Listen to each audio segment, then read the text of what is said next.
பூச்சியத்தில் இருந்து கொண்டு ராஜ்யத்தை ஆளுகின்றான். அவன்தான் இறைவன். அவனை புரிந்து கொண்டவனும் இறைவன் என்று முத்தியா சுவாமிகள் சொன்னார். ஒன்றுமே இல்லாத நிலை என்பது அதன் கருத்தல்ல. எல்லாம் இருக்கிறது என்ற நிலையும் பூச்சியந்தான். வானத்தை பாருங்கள், திறந்த வெளிதான், எதுவும் இல்லை. ஆனால் திறந்த வானம் என்னும் வெளிக்குள்ளே அண்ட சராசரங்களும் அடங்கியுள்ளன. நாமும் அதற்குள்ளே இருக்கின்றோம். சக ஐந்தும் சய ஐந்தும் என்றால் விடை பூச்சியம்தான். பூச்சியம் என்றால் ஒன்றும் இல்லை என்பது மட்டுமே கருத்து என்பதில்லை. ஒருவனிடம் கெட்ட குணங்கள் இருந்து அவ்வளவும் நீங்கினால் அதுவும் பூச்சிய நிலையாகும். கடவுள் எவர் மீதும் விசேடமான பற்று கொண்டவர் அல்ல. ஆனால் ஆன்மாக்கள் எல்லாவற்றின் மீதும் அளவற்ற எல்லையில்லா பற்றை கொண்டவர். ஆனால் தீய எண்ணங்கள் எதுவுமே இல்லாதவர். இதுவே கடவுள் பண்பு.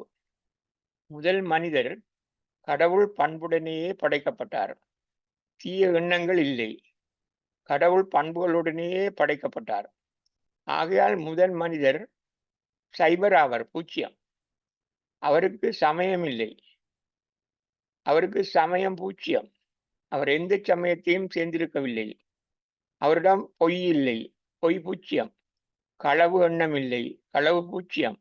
பொறாமை இல்லை, பொறாமை பூச்சியம். சூதுவாதி இல்லை, சூதுவாதி பூச்சியம். காமக்ரோதம் இல்லை, முரண்பாடான காமம் பூச்சியம். வஞ்சகம் இல்லை, வஞ்சனை பூச்சியம்.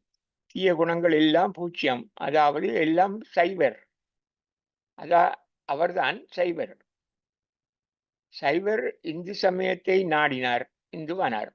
சைவர் ஞானஸ்ஞானம் பெற்றார், கிறிஸ்தவர் ஆனார். சைவர் பௌத்தத்தை தழுவினார், பௌத்தரானார். சைவர் இஸ்லாத்தை தழுவினார், இஸ்லாமியர் ஆனார். இந்து உலகத்தை விட்டே போய்விடாமல் இருக்கலாம். கிறிஸ்தவர் உலகத்திலிருந்து மறைந்து விடாமலும் இருக்கலாம். பௌத்தர்கள் அழிந்து விடாமலும் இருக்கலாம். இஸ்லாமியர் ஒளிந்து விடாமலும் இருக்கலாம். ஆனால் மனித பரம்பரை இருக்கும் வரை சைவர் இருப்பர்.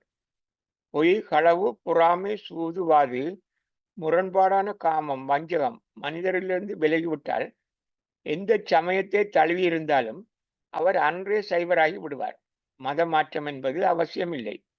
எப்பொழுதும் நல்ல மனிதரும் வாழ்ந்து கொண்டே இருக்கிறார்கள். அவர்கள் எல்லோரும் நான்கூறும் சைவராவர். அவர்களுக்கு ஒரு கடவுளே உண்டு. அவர் தீய எண்ணங்களில் நீங்கியவர். அவையெல்லாம் அவர்களிடம் பூச்சியம். பற்றை துறந்தவர் என்பது கருத்தல்ல, பற்றை விரிவாக்கி கொண்டவர் என்பதே கருத்தாகும். நீங்களும் நல்ல மனிதராகலாம். நல்ல மனிதர்கள் என் முருக கடவுளை பிள்ளையாராகவோ, அல்லாவாகவோ, முகமது நபியாகவோ, புத்தராகவோ, இயேசு கிறிஸ்தாவாகவோ நினைத்து கொள்ளட்டும். அல்லது அந்த ஒரு கடவுளை உணர்த்தும் வழிகாட்டியாக அவர்களை ஏற்றுக்கொள்ளட்டும். எப்பொழுதும் அவ்விதமாக உலகில் இலை மறை காய் போல சைவர்கள் வாழ்ந்து கொண்டே இருப்பார்கள். அவர்கள் முறையாக கடவுளை வணங்குபவர்களாக இருப்பர். பொய், களவு, சூதுவாது, வஞ்சகம், பொறாமை, காமக்ரோதம் மற்றவர்களாக இருப்பர். அப்புதிய உலகில் அவர்கள் மட்டுமே இருப்பார்கள். காலை 4:30 மணிக்கு வடக்கு நோக்கி மடிகாலிலிருந்து கடவுளிடம் உங்கள் கோரிக்கைகளை கூறி வாருங்கள்.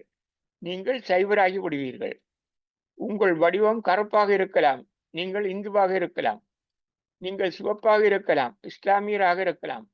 நீங்கள் பழுப்பாக இருக்கலாம், கிறிஸ்தவராக இருக்கலாம். நீங்கள் தளதளப்பாக இருக்கலாம், பௌத்தராக இருக்கலாம். உண்மையில் எல்லோரையும் நான் சைவராகவே காண்கின்றேன். உங்களையே முருகக்கடவுள் புதிய உலகத்தில் வரவேற்க காத்திருக்கிறார். முத்தியா முனிவர் பற்றை விரிவாக்கி கொண்டால் அது பிளஸ், பற்றை ஒடுக்க ஒடுக்க அது மைனஸ். பிறந்த குழந்தை வளர வளர மாய இன்பங்களில் நாட்டம் ஏற்பட அம்மா, அப்பா, அண்ணன், அக்கா, தம்பி, தங்கை, சொந்தம் என்று சுயநல பற்றி வளர்கிறது. சொந்தம், அயலவர், சமூகம், நாடு, உலகம் என பற்று விரிவடையும் போது பொதுநல பற்று உச்சமடைகிறது. சுயநல பற்று என்றால் அது தவறாகாது. மற்றவருக்கு தீங்கு ஏற்படுத்தாது. சுயநல பற்று உலகியல் இன்பத்துக்கு வழிகாட்டும். சுயநல நன்மையுடன் மற்றவருக்கும் நன்மை ஏற்படும் வகையிலான பொதுநல பற்று பேரின்பத்துக்கு வழி திறந்துவிடும் என்பது முத்தியா முனிவர் கருத்தாகும்.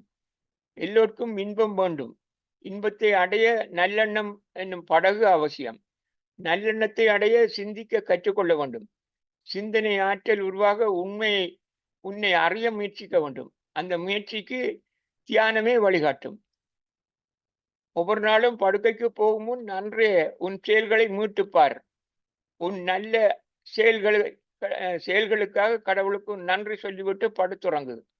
காலையில் 4:30 மணிக்கு முன்னர் நித்திரை விட்டு எழுந்து, இன்றைய எனது செயல்கள் நல்லவையாக அமைய வேண்டும் என கடவுளிடம் இறந்து கேளு.